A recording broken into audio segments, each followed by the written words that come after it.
We're here in Elmwood Park in Norton, Kansas. Played the hole last night, and there's plenty of birdie opportunities out here. It's going to be a fun little tournament, but there's also just as enough rough that if you get off the fairways, you're scrambling to save par or even bogey. So it'll be placement shots. Take your risks when you can. I know I'm not going to be pushing too hard for too many birdies. There's plenty of birdies opportunities out there, but there's at least 7 or 8 holes that you don't want to push too hard, or you could end up with a bogey or worse. Tight fairways, some elevation to contend with some baskets perched on some pretty steep hills, but it's a very beautiful course. The course is well maintained and looks like a pretty decent little field out here. Some guys from Colorado, a few of us traveled down from Nebraska, and then obviously some local Kansas players that know all the local routes. So hopefully I can take a cue from them, have 1 or 2 local guys on my card, and I'm hoping to steal some of their local routes and try to maybe get a bunch of pars and maybe a couple birdies and limit the bogeys as best I can. But other than that, I think we're looking at a pretty fun little tournament here. These guys looks like they've done a pretty good job with the situation with the whole COVID situation, and I think it's going to be a pretty nice little round of golf. Some of my buddies came down that I played with before, so I'm looking forward to maybe catching some holes with them, but we'll see what happens. Okay, so James, you shot the hot round with Fletcher, I believe.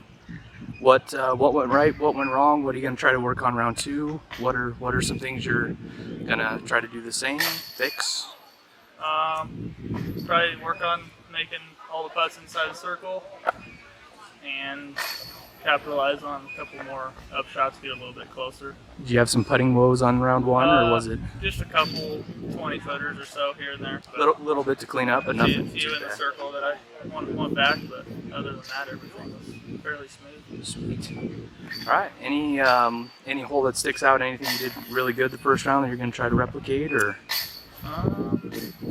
Probably stick to the 4 handles that I've shot flicks on, because they seem to be working good. So. All right. They're changing a few of the layouts. Is there anything that you saw that changed that might be change your disc selection or anything? Not entirely, because I don't know what all changed and where everything's at, so it'll all be new for me too. Cool. Yeah. I don't think many people have seen these alternate pin placements. A lot of out-of-town guys, Colorado, Nebraska, so it'll make it interesting. See how it goes. Alrighty. Thanks, James. Yep. Alright. Co-leader shooting a 48 with James Chamberlain. We got Jonathan Fletcher.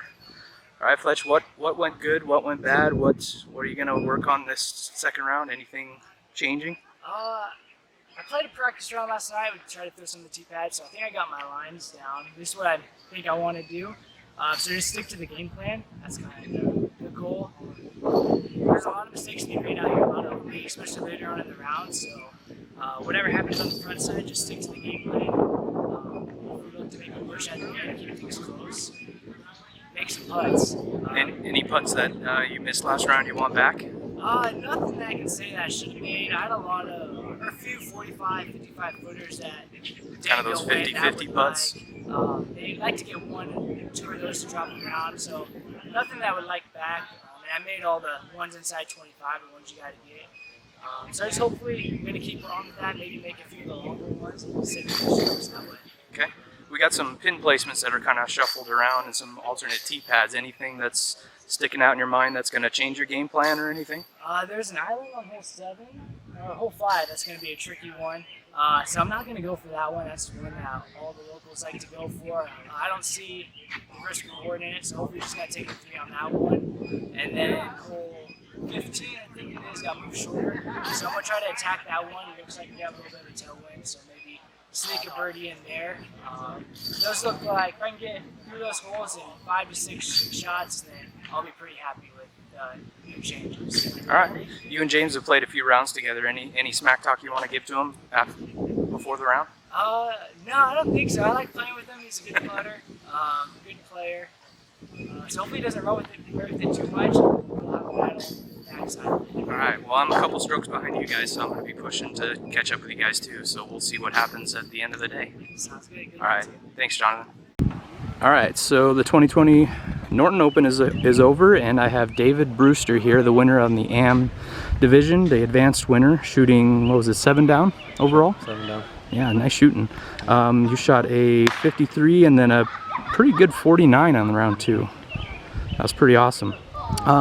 So was there any point in the tournament where you thought, oh gosh, I'm actually in the lead, this is getting real, I'm about to win? Or walk me through that. What did your last few holes look like, or round 2 look like? Yeah, it started actually early in round 2. Coming out of round 1, I was down 1 stroke to the leader. Knew I had to make those up. Was able to actually make up that 1 stroke on the 2nd hole. And then after that, it just kind of became playing safe. I wanted to go bogey free, OB free. Did that successfully. Unfortunately, my competitors found some OB once in a while, and that kind of led to that change in score. And I knew if I could play fairly safe on some of the windy holes and really just keep my drives in bounds, that I was going to be able to score well enough to hopefully take it home. So probably about 5 holes in, started on 7, so about hole 12 was when it kind of turned over, and it was just trying to kept it rolling from there. Awesome. So as you were kind of preparing for the tournament, or getting your practice rounds in, because are you from Norton here? I'm from McCook. Okay, all right. So yeah, you're from Nebraska then. All right, so you had a little bit. Have you played this course before? I have not. This is my first time I've ever been here in Norton to play the course. Did you get a practice round in at all? No. Oh, so you were playing blind. I was playing blind. All right. That's all right. I walked it last night. That's the only prep I got for it. As you were kind of prepping this morning, was there any sort of mentality that you had, and I'm going to try to birdie everything, or was that what was your game plan throughout the round? Coming here, having never played the course, I knew that playing safe was going to be my best friend, and so I had friends that I came with who played the course before, and so I knew that this morning I just needed to focus on my mid-ranges and my putters, make sure that my upshots were clean. And if I could do that, I figured even on a new course, I could kind of rely on my card mates to tell me where things were, so that I knew where I was going, and by doing so I could keep them, well, like I said before, keep them OB free, keep bogey free if I can. Awesome. Yeah, you had a really good second round there. So what were some of the discs? What were the go-tos that you had throughout the round? What are the ones that you said, when I was talking to you at first, you said the ones that won you the tournament? What discs were those? I only throw Discmania, which is easy to keep track of one brand. I really like Discmania stuff. Today, our course in McCook got pulled because of COVID pandemic, so we just got our course back on Monday. So I knew distance drivers weren't going to necessarily do me much good. For me, the one that truly won me the tournament was right here. This is very old. It's a 3-year-old, very, very beaten in Discmania MD4. It was originally a glow Crescent Falcon 1 run from Simon Lazard. It's been dyed blue, but it's kind of a straight to a little bit unstable mid-range because of how beaten in it is. I knew I could torque on it and really, really trust it just because I've thrown it so many times, and it really did win me the tournament in that it went everywhere I needed it to every time. The other ones would be the Link, which is my straight throwing putter, and for my upshots today it was this on everything, and was keeping it within 5 feet on almost everything. And then the other important one that we all have, most important probably, is putting putter, which is soft peel and MP2, just something that I can trust, nice and tacky. It's going to go pretty straight with a stable finish for me, and that helped me cash out those putts. Awesome. So as you were going through your round, was there any time where you ran into some trouble, and if you did, how did you kind of overcome that? Second round was pretty clean. I didn't have too many problems really. I was trying to play safe and maintain the lead. First round, playing blind, some of those holes where you can't see the basket, you have kind of a blind shot. Those can be very difficult. So I had a few holes there where just got a little offline and you kick a tree, and next thing you know you're scrambling. And, for some of them it was just trying to save a bogey. So for me it was a little bit of that, trying to keep it out of the trees on some of these really tight holes and make sure that I'm hitting my lines. Awesome. Cool. Is there anything you want to add, or anything that stood out through the tournament today that you want to tell people about or remind people of, or anything like that? Yeah, well, thanks to Tim for hosting this tournament, Tim Cummins, so appreciate him putting this tournament on. I've never been here, so I can say as someone who hadn't played this course before, it's a lovely course. It's great. It's got every shot you might want.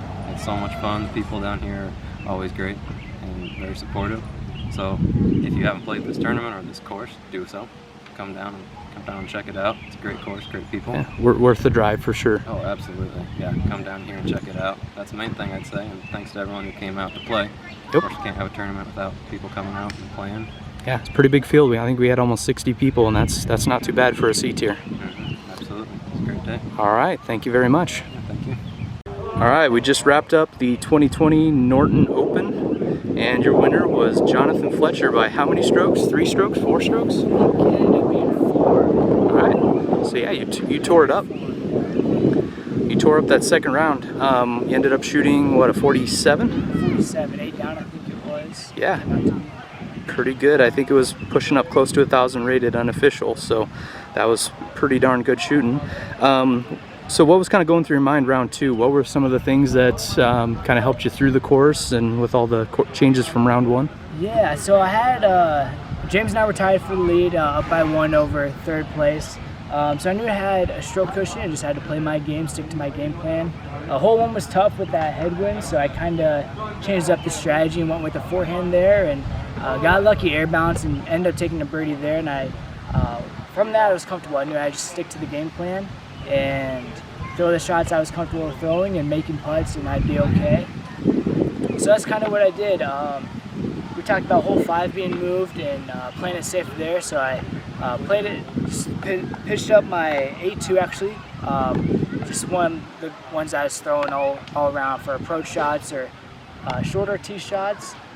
Real stable, headwind didn't mess with it too much, and saved a 3 there. Kind of ran into some trouble on 8 and 10, took a couple bogeys on those holes, and just told myself to reset, get back to the game plan, and play the golf that I've been playing for most of the day, and hit 4 birdies in a row and kind of part out to seal the field. So it was a pretty solid round. Wasn't comfortable. Had to keep pushing and keep attacking, but was able to stick to the game plan, which I attempted to implement before the round started. Yeah, the wind kind of picked up. We saw a little bit of the wind at the end of round 1, but it kind of picked up and was more sustained all through round 2. So that you said your A2 was a good wind fighter. That was one that kind of kept you in and kept you from getting up and down with that nice stability, right? It was, yeah. But it's an overstable disc. It's beat in quite a bit, so it'll hold straighter with a nice finish, but it fights the wind real well. Is that kind of the baseline plastic? This is their 300 plastic, so it's real grippy, pretty flexible, beats in season. I have a new one in the bag also. I didn't throw it too much today, just because the shots didn't call for it. Okay. What are the other ones? You got a couple in your hand there. Which ones?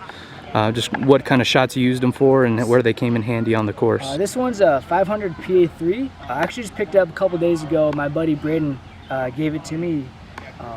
But I was throwing this for all of my shorter tee shots, about 250 or so, and I threw it for all my approach shots. We had a couple of longer holes on that back side, and I was real comfortable with throwing this anywhere from 75 to 150 foot, where I knew I wasn't going to give it a real bid. I just tossed it up and it was inside 10 foot.